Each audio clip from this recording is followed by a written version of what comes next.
Hello, and welcome, my friends, to the next video in the Create Better Content series, where I show you how to tap into your creativity so that you never run out of content ideas again.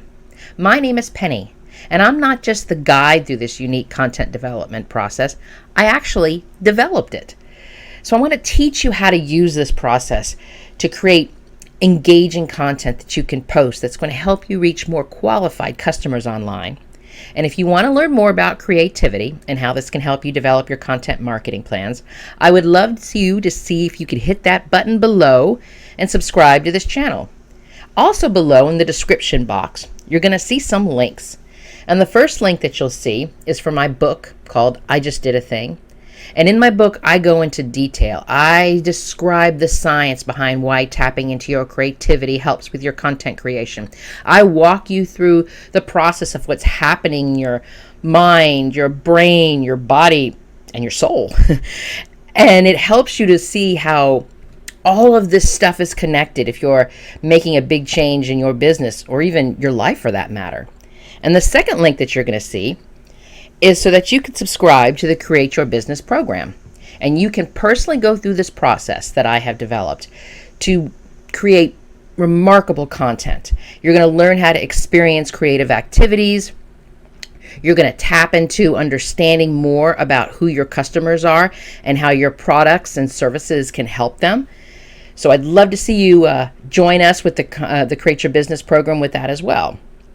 Okay, so today's video, we're going to continue the conversation about your goals and social media metrics. And I want you to start thinking about what metrics you should actually be tracking. So today I want to introduce you to something called Goodhart's Law. If you've never heard of Goodhart's Law, I'm going to get into all of this, but I want you to see how it is so important. Goodhart's Law is so important, not just for your content marketing success, but actually help you reach your goals for your business so you can start to see overall success in everything that you're trying to grow. So let's get into this today. What is Goodhart's Law? Well, Goodhart's Law is simply stated as this: when a measure becomes a target, it ceases to be a good measure. Sounds interesting, doesn't that? Because you would think that we want to measure a specific target. So how does it stop being a good thing to measure if we're trying to find the target? So basically what Goodhart's Law is trying to tell us is when we set up one specific goal and then we just focus on that one goal and not look at anything else, doing that action leads to other problems, because what happens is we neglect other important, equally important aspects of what we believe is giving us some form of success. So once we know how Goodhart's Law works, we can recognize, and sometimes we can even minimize, its effects in the numerous areas of our marketing and our business. So let me walk you through here about what Goodhart's Law is and how it actually works, especially with regards to your marketing. So let me give you a good example about how this works. So in business, we can say that we have, one of our main objectives for business is we want to maximize our revenue. We want to grow our income. We want to make more money, right? And this is a great focus. But if we only focus on this one thing, on making money and maximizing our revenue, if we only just look at that one little piece, and I'm going to say it's a little piece, it's a big piece for a lot of people, but if we just want to look at that one piece, one of those numbers, it can actually hurt us when we're trying to grow our business. Kind of seems kind of strange, doesn't it? You're trying to grow your business, so you're focusing on making more money. How is that going to stop me from growing my business? So let's talk about this with regards to Goodhart's Law. I'll give you a really, really specific example, bringing Goodhart's Law into this. So let's talk about content marketing, right? So sometimes I get the impression that content marketing seems like one long series of work and action steps and brainstorming and researching and implementing all to create content for the week or maybe just for the month. And then you forget all about all the research that you did to create that piece of content so that you can stuff your brain full of the next thing for the next piece of content without any consideration about whether any of these posts really worked. So this strategy works well if you are measuring one thing, the quantity, the amount of content that you're producing every week. And so if you continue on this path of just brainstorming, implementing, research, brainstorming, implementing, and keep going, by all means, you will definitely have the ability to measure the quantity, the amount of content that you're producing every week. But is this really showing you how you're measuring your success with growing your business online? Is this one measurement, the quantity of the amount of content that you're creating, is it really going to maximize your revenue? So you see where I'm going with this? Because we look at it from this perspective, a data perspective. Let's talk about that, because metrics are data points, right? Goodhart's law reminds us of the need to get multiple metrics. Because if we were just focusing on that one metric, that one thing of measuring the quantity, the amount of content that we were producing, there's no way that we can really determine if that is what's maximizing our revenue, if that is what's growing our businesses and our online presence. So I hear you, because most business owners, especially a lot of the clients that I meet with, when they start to talk to me about measuring things, one of the things that a number that they always throw out at me is, oh, I just like to follow, let me measure the amount of people that are following my Facebook page every single month. I can say, oh, I lost 2 people, or I gained 10 people, or, these people are showing up and these people are not. But for you to truly see success, is just monitoring your Facebook page going to be enough? Or are you better off tracking multiple different metrics? I subscribe to the theory of the latter, and so does Goodhart's law. Because if I was just to focus on those one things, like the quantity, or I'm focusing on the one thing like the number of followers on my Facebook page, I really can't associate any of these to the success of my business and to be able to say, yes, I'm making money. Yes, I'm reaching the right clients. Yes, I am growing my online presence. All of those things cannot be inferred from just those measurements that I was looking at. So we want to think about how we can track multiple multiple metrics. And I get it, because there are times when sometimes we just want to, do one little thing, just a single well-designed metrics. And it can encourage some behaviors that we want. Like, let's say you want to increase the sale of a particular product or service. By all means, yes, you can look at the number of people, the number of sales that you made that month. You could look at the number of people that landed on your sales page. You can look at the number of people that got into your email list, and if that's what's causing the sale of the product, by all means, you can certainly achieve this single goal of growing like that one product sale. But if all you're doing is studying that one product sale, it is truly at the expense of other and equally important other things in your businesses, which pretty much means that just monitoring a product sales isn't the solution that's going to help you, with your overall goal of growing your business or even just growing your online presence. So one of the first steps that we want to do is we want to think about the right metrics. Because everybody's business is going to be different. So everybody's going to be measuring different types of metrics. And everybody's version of what success is going to be different. So I wanted to make sure I got that out there, because it's super important for me, because for me to sit there and say, everybody has to do this, your numbers have to be this, you have to be doing this, is so wrong. As I always say, there's no right way, there's no wrong way, there is only your way. Because somebody might not have a product that they're selling. Maybe they do have a service, and that their service is different than selling this one particular product on a landing page, because their service requires multiple follow-ups, discovery calls, an email funnel, or something along those other lines. So I want you to keep in mind that when I'm talking about different metrics, I'm only giving you recommendations of things that I think that you should be looking at. But again, each one of us has to look at our own businesses and understand what is success to us. Is the success to us the amount of money that we make every single month? Is the success for us the number of people that are growing in our community? Is the success for us the way that our business allows us to live the life that we want? So we are all different when it comes to what success is. And so that's not what this is about. When I'm referring to Goodhart's law, it's when people get so hyper focused on this one thing, my Facebook page, the sale of this one product, and they seem to overlook everything else that's going on around them. And everything else that's going on around them contributes to what they believe success is and what you believe success is.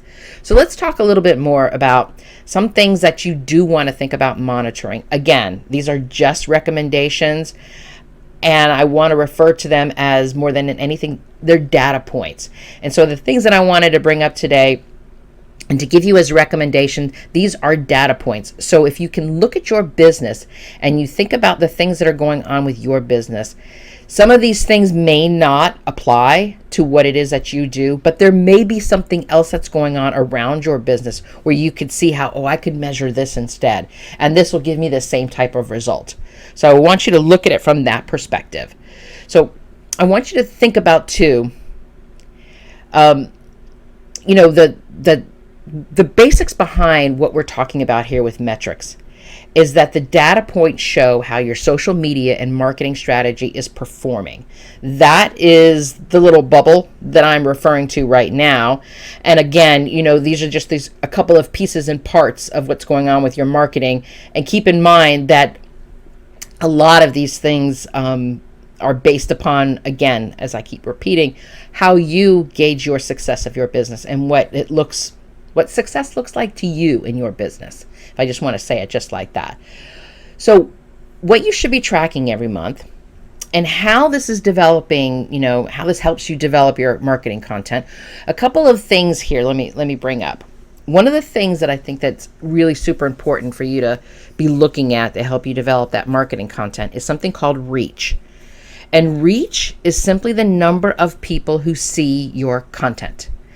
And it's a good idea to monitor what I refer to as your average reach.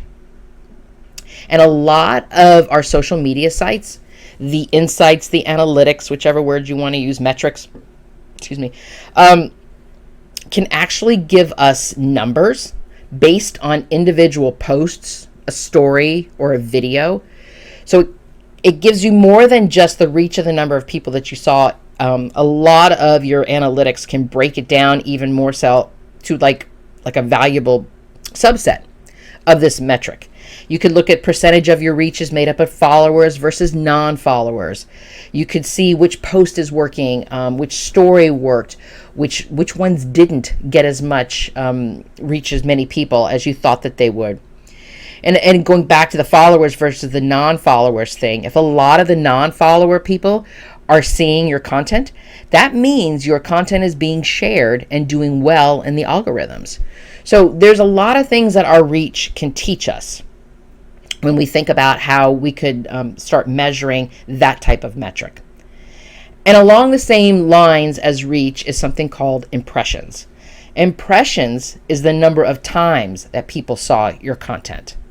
So it's different. Reach is the number of people who see your content, where the impressions give us the number of times people saw your content. Meaning, I could see the same person could be looking at your content more than once. I could be looking at your post and thinking that it was really, really good and it had some really great value to it. And so I could go back to it later on and I could look at your video again. I could read through the steps again, or however you want to, look at it from that perspective. But a lot of times our impression numbers are higher because it reaches more people multiple times. So do some digging and see if you can understand why this particular content is reaching maybe more people, or maybe the same people are coming back to look at this. And again, this is also going to give you some really, really great information about posts and videos and stories and all of that extra stuff that you're doing to see what's working and what is not. Another number that is really important for you to start looking at is something called your engagement rate. And the engagement rate measures the number of engagements, and I'm referring to all engagements, all kinds of reactions, happy face, thumbs up, sad face, hearts. Engagement includes comments. Engagement includes shares. All of that stuff gets added into the engagement rate, and that is the number that is happening with regards to each specific piece of content, right? And remember, if you think about engagement rate, not all of your fans and your followers that are connected to you in your community see each and every post. So there's a good opportunity, especially if you're doing your SEO, especially if you're using the right hashtags, especially if you're finding ways that your post and your content can get found online. There's a really good chance that you could be getting engagement from people who haven't even started following you yet. So make sure that you dig into the numbers in each one of your social sites and see if you can get more details. Are these people that are already following you? Are these new people? How did they find you? Think about what your hashtags were. Think about what the content was. Think about the headline. Think about the image that you used. All of that stuff gets evaluated within the engagement rate. So that's a really important number that you want to look at. Another number that I would think about that you would like to start digging into are your video views. I mean, we're here on YouTube, so I could either hope that you already have a YouTube channel, or maybe you've got videos, maybe you've got a video series or Instagram stories or TikTok or something else where you're actually using videos. So if you're creating videos, you want to know how many people are actually watching them. So each one of the social networks, I know, determines what a count is as a view. So every social site is a little different. So some of them think that a few seconds of watch time counts as a view. Some think that you have to watch it all the way to the end. The video, what they call video completion rate, is a view.